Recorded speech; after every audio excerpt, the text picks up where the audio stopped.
नमस्कार, आप देख रहे हैं पब्लिक न्यूज टीवी। मैं हूं दीपक कुमार तिवारी। प्रस्तुत है पब्लिक न्यूज टीवी पर बिहार की खास खबरें।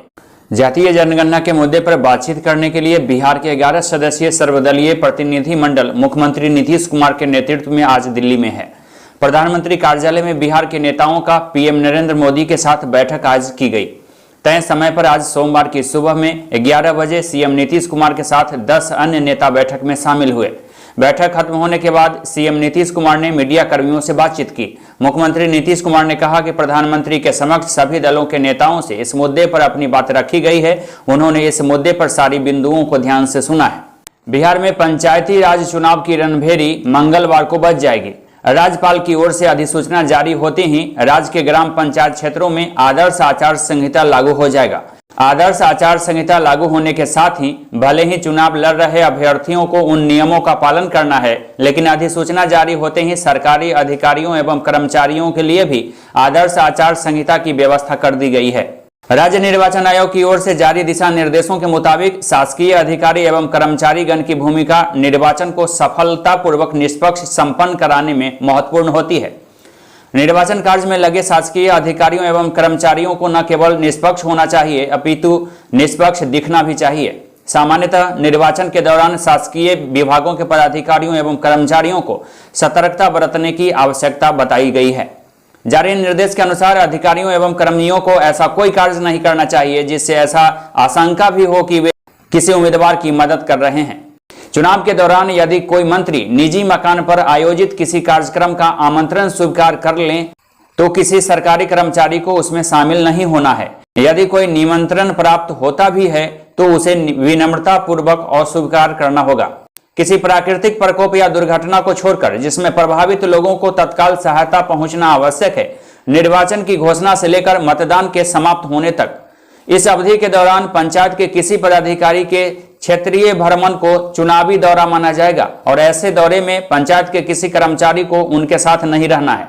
मधेपुरा में पुलिस चेक पोस्ट में पानी प्रवेश करने से ऊंचे स्थान पर पुलिसकर्मी जाने लगे हैं और खाना बनाने को लेकर लोग परेशान हैं। पुलिसकर्मी सड़क पर खाना बनाने को विवश हैं। मधेपुरा के उदा किशुनगंज अनुमंडल के चौसा प्रखंड के अंतर्गत अरजपुर पश्चिमी पंचायत के खलीफा टोला स्थित पुलिस चेक पोस्ट की यह कहानी है। पुलिस एवं हवलदार को अब खाना बनाने के लिए सड़क पर सहारा लेना पड़ रहा है। हालांकि पुलिस चेक पोस्ट ठेकेदार के कारण सड़क से बरसात हो या बाढ़ का पानी, सब दिन यही आलम यहां बना रहता है। पुलिस कर्मियों का बताना है कि पानी की वजह से उन लोगों की जिंदगी बदहाल है। बाढ़ के पानी में सीमावर्ती क्षेत्र भागलपुर एवं चौसा के बीच खलीफा टोला के पास चेक पोस्ट सिर्फ नाम का बना हुआ है। पुलिस कर्मियों को खाना बनाने के लिए सड़क का सहारा लेना पड़ता है। ऐसे में जहां पुलिसकर्मी खुद लाचार हो, विवश हो, वहां सुरक्षा किस भरोसे होगा, यह खुद भी अंदाजा लगाया जा सकता है। मधेपुरा जिले के उदा किशुनगंज अनुमंडल के आलमनगर थाना क्षेत्र से यह खबर आई, जहां कुंजोरी डायनेज नदी के समीप सड़क दुर्घटना हुई। इस हादसे में एक 14 साल के बालक की मौत हो गई, जबकि दूसरा युवक जख्मी हो गया है। पुलिस मौके पर पहुंची आवश्यक कार्रवाई शुरू की गई है। मृतक के शव को पोस्टमार्टम की प्रक्रिया के लिए भेज दिया गया है। स्टेशन उड़ाने की धमकी देने वाला नक्सली सहयोगी के साथ गिरफ्तार किया गया है। जमुई में पुलिस ने यह कार्रवाई की है, जहां विस्फोटक मोबाइल सहित अन्य नक्सली सामग्री के साथ नक्सली को गिरफ्तार किया गया है। 31 जुलाई की सुबह चौरा रेलवे स्टेशन पर स्टेशन उड़ाने की धमकी दी गई थी। 2 घंटे तक दिल्ली हावड़ा मुख्य रेलखंड का परिचालन इस दिन यहां बाधित हो गया था। जमुई पुलिस ने इस मामले में तभी कार्रवाई शुरू कर दी थी। आखिरकार कामयाबी मिली। 31 जुलाई को किउल जसीडीह रेलखंड के चौरा रेलवे स्टेशन हॉल्ट पर स्टेशन उड़ाने की धमकी देने के मामले में नक्सली को सहयोगी के साथ गिरफ्तार कर लिया गया। इंफॉर्मेशन हम लोगों को अपने सोर्स से मिला कि जो घटना चौरा रेलवे स्टेशन पर हुई थी नक्सली बंद के दौरान, उसी टाइप की एक घटना फिर से अंजाम देने के लिए कुछ लोग योजना कर रहे हैं, जमा हो रहे हैं। सूचना पर एक टीम बनाई गई एसडीपीओ सदर के नेतृत्व में, सीआईस जमुई, एसएचओ गिद्धौर, एसटीएफ के डीएसपी साहब को बुलाया गया। एसटीएफ की टीम थी और जिला का जो हमारा सेल होता है, नक्सल सेल वो लोग थे। उस सूचना पर सबसे पहले हम लोगों ने एक भैरव यादव को गिरफ्तार किया पूछताछ के लिए। और भैरव यादव का हुलिया हम लोगों को रेलवे स्टेशन मास्टर ने बताया था कि 25 से 30 साल का लड़का है, हल्का गोरा रंग का है। उस हुलिया पर भैरव यादव गेहुमन, इनका नाम है गेहुमन, गेहुमन सांप नहीं, गेहुमन तो इनको उठाया गया। इनकी निशानदेही पे पता चला कि जो विस्फोटक पदार्थ है और जो सामान है वो सुनील यादव, जो इस कांड का मास्टरमाइंड है, जो इधर से लाल टी शर्ट में आप देख रहे हैं, उनके पास है और वहाँ कुछ लोग और जमा है। सूचना पर पूरी टीम वहाँ पहुँची, सुनील यादव को पकड़ा गया। 1-2 लोग वहाँ से निकल गए अंधेरे का फ़ायदा उठा के। इनके घर से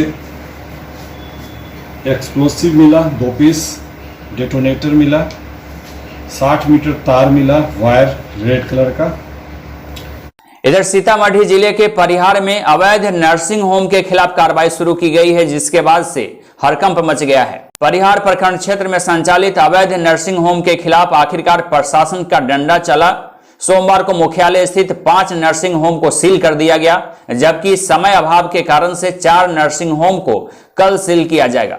गया में पूर्व मंत्री डॉक्टर प्रेम कुमार ने कहा है कि गरीब कल्याण योजना के द्वारा गया जिला में मुफ्त अनाज का वितरण किया जा रहा है। वैश्विक कोरोना महामारी के दौर में देश के लोकप्रिय माननीय प्रधानमंत्री इस देश के 80 करोड़ गरीबों के लिए प्रधानमंत्री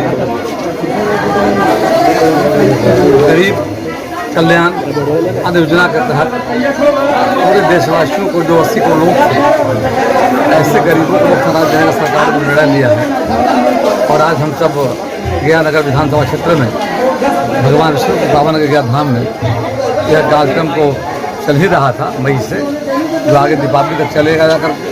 इसको हम लोगों ने आज लोगों को जानकारी दी है कि देश के प्रधानमंत्री आदरणीय नरेंद्र भाई मोदी के द्वारा ये जो अभियान गरीबों के लिए चलाया गया है, इससे गरीबों में काफ़ी खुशी जाकर के है। उसी तरह वैक्सीन भी देखिए।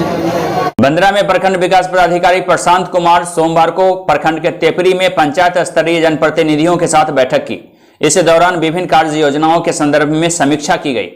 आम लोगों की शिकायतों को भी सुना गया। वीडियो प्रशांत कुमार ने बताया कि तेपरी पंचायत में नल जल योजना में गड़बड़ियां काफी मिली है। किसी वार्ड में सचिव को लेकर परेशानी है तो कहीं मोटर या पाइपलाइन को लेकर लोग परेशान हैं। तेपरी पंचायत भवन मरम्मती के नाम पर पैसा की निकासी होने के बावजूद भवन मरम्मती का कार्य नहीं हो सका है और इस तरह का मामला सामने आया है। इस मामले में लोगों ने शिकायत की है। नए पंचायत भवन निर्माण स्थल के चयन पर भी ग्रामीणों ने ऐतराज जताया है। लोगों का बताना था कि नए पंचायत भवन का निर्माण जिस स्थल पर किया जा रहा है वह चौर का हिस्सा है। वहां पंचायत भवन के निर्माण से जनसमूह को फायदा नहीं मिल सकेगा। हालांकि इस दौरान बीडीओ लोगों को संतुष्ट नहीं कर सके। बीडीओ ने कहा कि जब टेंडर हो चुका है तो अब वे कुछ नहीं कर सकते हैं। वरीय अधिकारियों के निर्देश पर ही अब कुछ संभव है। गायघाट प्रखंड के भूसरा में रिकॉर्डिंग स्टूडियो की शुरुआत की गई। गरीब प्रतिभाओं को इससे बल मिल सकेगा, इस तरह का वक्तव्य यहां मौजूद कलाकारों के द्वारा दिया गया। रिकॉर्डिंग स्टूडियो की यहां शुरुआत हुई है। कलाकारों ने कहा कि निर्धन प्रतिभाशाली कलाकारों को इससे एक प्लेटफॉर्म मिल सकेगा। बंदरा प्रखंड के हाथा में बाढ़ बरसात की वजह से मुख्य सड़क पर बनी हुई पुलिया गुरुवार को धंस गई थी। कनौजर जाने वाली मुख्य सड़क बागमती के पानी की दबाव की वजह से काफी दूर में टूट गया था, जिसके वजह से इस पथ से होकर गाड़ियों का परिचालन बाधित हो गया था।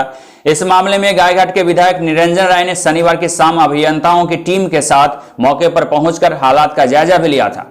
तब निरीक्षण के दौरान विधायक ने दावा किया था कि दोनों स्थलों पर बाढ़ बरसात के बाद आरसीसी पुलिया तथा सड़क का निर्माण करा लिया जाएगा। तत्काल यहां परिचालन शुरू कराने के लिए अप्रोच दुरुस्त करने का निर्देश दिया गया था। अविलंब यह कार्रवाई शुरू होने का उन्होंने दावा किया था। आखिरकार विधायक के वादे के अनुसार रविवार से यहां काम की शुरुआत कर दी गई। विधायक निरंजन राय ने सोमवार को बताया कि तत्काल गांव के लोगों के आवागमन जारी रखने के लिए वैकल्पिक व्यवस्था के तौर पर यह मरम्मती कार्य कराया जा रहा है। बरसात के बाद तथा अगले 6 महीने के अंदर यहां आरसीसी पुलिया का निर्माण करा लिया जाएगा तथा त्रिमुहान हाथा मुख्य सड़क का निर्माण कार्य भी शुरू कराया जाएगा। इसके लिए उन्होंने आवश्यक पहल की है। विधायक ने कहा कि हम वादा नहीं करते, काम में विश्वास रखते हैं। लोगों ने हमें जिस जिम्मेवारी को सौंपा है उसे हम बखूबी निभाएंगे। मुजफ्फरपुर में पूर्व मंत्री अजीत कुमार ने कहा है कि महीनों से जल जमाव है। महामारी का दंश मुजफ्फरपुर के ग्रामीण एवं शहरी इलाके के परिवार झेल रहे हैं। उन्होंने कहा कि प्रशासनिक उपेक्षा के कारण जिले के ग्रामीण एवं शहरी क्षेत्र के हजारों परिवार तंग एवं तबाह हैं। 5 माह से भारी जल जमाव के संकट से नारकीय जीवन लोग जी रहे हैं। जल जमाव से लोगों का दिनचर्या तो प्रभावित हुआ ही है, पानी में सरांत की वजह से लोग बीमार पड़ रहे हैं। मुजफ्फरपुर जिले के मरबन प्रखंड के चैनपुर मोहल्ले में करीब 8 लाख रुपए की लागत से बनने वाली नाला के शिलान्यास के उपरांत उपस्थित लोगों को संबोधित करते हुए पूर्व मंत्री अजीत कुमार ने यह बातें कही। उन्होंने कहा कि आज बड़े जनप्रतिनिधि घर बैठे लंबी लंबी बातें कर रहे हैं, लेकिन आम जनों को इस संकट से उबारने के लिए उनके द्वारा कोई प्रयास नहीं किया जा रहा है। उन्होंने कहा कि बैरिया गोलंबर से पहाड़पुर पीडब्ल्यूडी सड़क की दुर्दशा एवं जलजमाव की चर्चा सबको पता है, लेकिन काम कहां हो रहा है। बिहार सरकार के मुख्य सचिव त्रिपुरारी शरण की अध्यक्षता में वीडियो कॉन्फ्रेंसिंग के माध्यम से राज्य के सभी जिलाधिकारी एवं पुलिस अधीक्षक के साथ कोविड-19 के मद्देनजर प्रतिबंधित लॉकडाउन से संबंधित समीक्षा बैठक आयोजित की गई। इस दौरान राज्य भर में कोरोना महामारी से सुरक्षा के लिए प्रतिबंधित लॉकडाउन में संशोधन के साथ ही सभी जिलाधिकारियों से सुझाव भी मांगा गया। मुख्य सचिव ने संबंधित पदाधिकारियों को इस मामले में आवश्यक दिशा निर्देश दिया और टास्क भी सौंपे हैं। बिहार के समस्तीपुर में नाव का 10 रुपया किराया मांगने पर दबंगों ने नाविक को सरेआम गोली मार दी। अस्पताल ले जाने के दौरान उसकी मौत हो गई। बिथान थाना क्षेत्र के बनभौरा गांव का यह मामला बताया जा रहा है, जहां बाढ़ में फंसे लोगों को मृतक सिकिल यादव अपनी नाव से आर पार करवाता था। इसी क्रम में एक दबंग से भी उसने नाव का भाड़ा मांगने की जरूरत की। नाव भाड़ा के रूप में 10 रुपए मांगते ही उस पर गोली चला दी गई। केंद्रीय मंत्री पशुपति पारस के काफिले पर हाजीपुर में मोबिल फेंकने की खबर सामने आ रही है। हालांकि इसमें मोबिल फेंकी हुई है या कोई और मकसद है, यह बात अब तक स्पष्ट नहीं हो सका है। दरअसल केंद्रीय मंत्री बनने के बाद पशुपति नाथ पारस पहली बार बिहार के दौरे पर आए हैं। जानकारी के अनुसार हाजीपुर के चौरसिया चौक के समीप जैसे ही केंद्रीय मंत्री पशुपति नाथ पारस का काफिला गुजरा, वहां कुछ लोगों ने उनका विरोध किया और काफिले पर मोबिल फेंक दिया।